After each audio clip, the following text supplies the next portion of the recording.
in 2006, right, voters of Pima County authorized the Regional Transportation Authority for the first time, half-cent, right, sales tax. What have been some of the most significant successes or benefits of the plan? Well, there's been a lot of successes, and the thing people need to remember is 2006 was the first time that this region passed a regional transportation plan. Something that was focused not just on one of the municipalities, not just on one of those, but something that would cross across the county. And most importantly, it brought us significant funding for our infrastructure program. The RTA half-cent sales tax is 2 times as large as the money that we get from the state and the federal government for regional transportation. Right. And that's a significant amount of money. And despite, there was some problems created by 2008 and the economic downturn, there's been a lot of great investment, and there's something for everybody. There's almost 1,000 projects that have been completed, over $1.6 billion put into the region. Right. Now, if you want the big successes, look no further than some of our arterial roads. Speedway, Broadway, Grant. There's been investment on the north side, the east side, all over on the roadways. Right. One thing people forget is sometimes we complain a lot about the roadways and the conditions that they're in, but guess what? When we redo them and expand them and modernize them, we get the benefit of better traffic flow, but we also put a new road on the pavement and it's down. So it serves a dual purpose in that front. But probably the most projects that people see and understand are the big TIs, the big traffic interchanges on I-10. You've got INA, you've got the Twin Peaks, and those have changed the ability for everybody. Folks from the city of Tucson are going to use those interchanges when they're getting on the freeway going either north or south. People coming into Tucson use those type of interchanges, and they've had a big impact. And you can't minimize the impact it's had on transit. People do not understand how much money, almost $30 million annually, goes into transit operations, and that wasn't even the expansion. There were expansion dollars for more routes, more routes. Now, if you want to ask me what the most visible project is, it's the streetcar.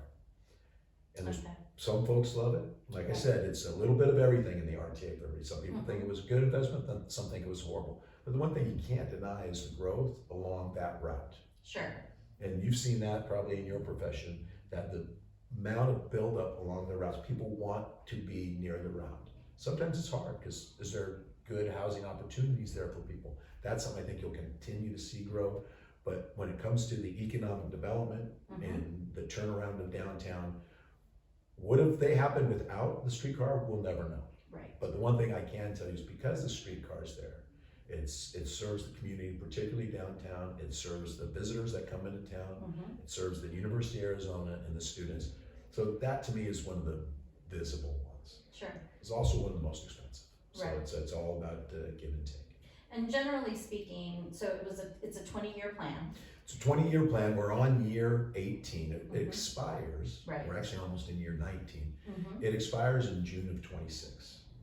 It was forecast to bring in about $2.1 billion over the 20 years, and that was using the baseline, which if you're an economist, 50% of the time the revenues are coming below, 50% of the time they're going to, at 50% so just they're the going to come math above. of it, right? It's just the middle. Right. 2.1 billion. We're going to end up getting somewhere between 1.8 and 1.9 billion dollars. So we're a couple nearly. We're a couple 100 billion short.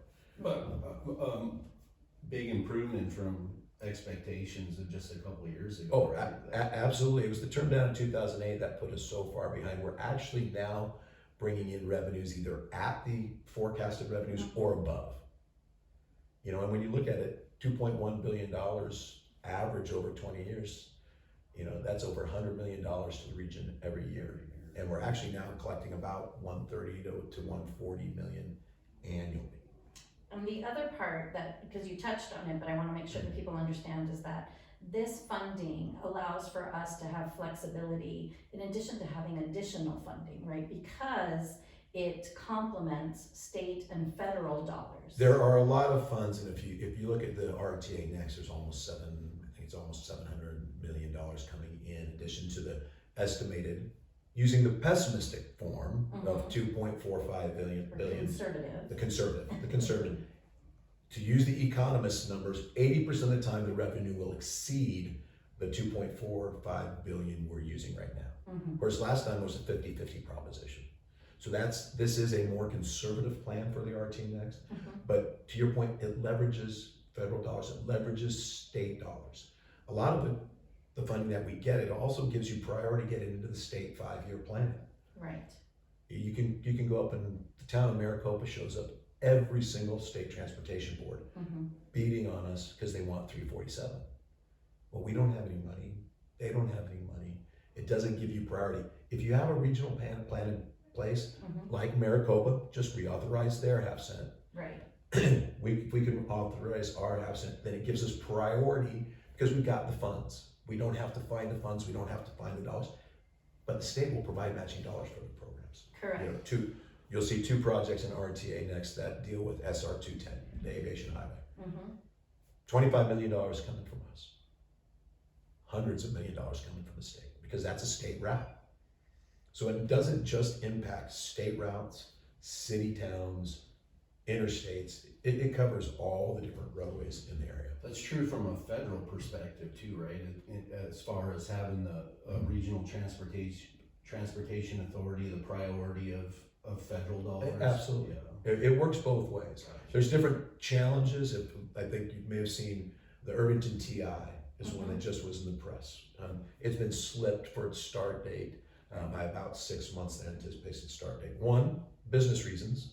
We're now not going to have the construction down there around a big, large business complex, mall type place, successful one that's doing a lot of good business.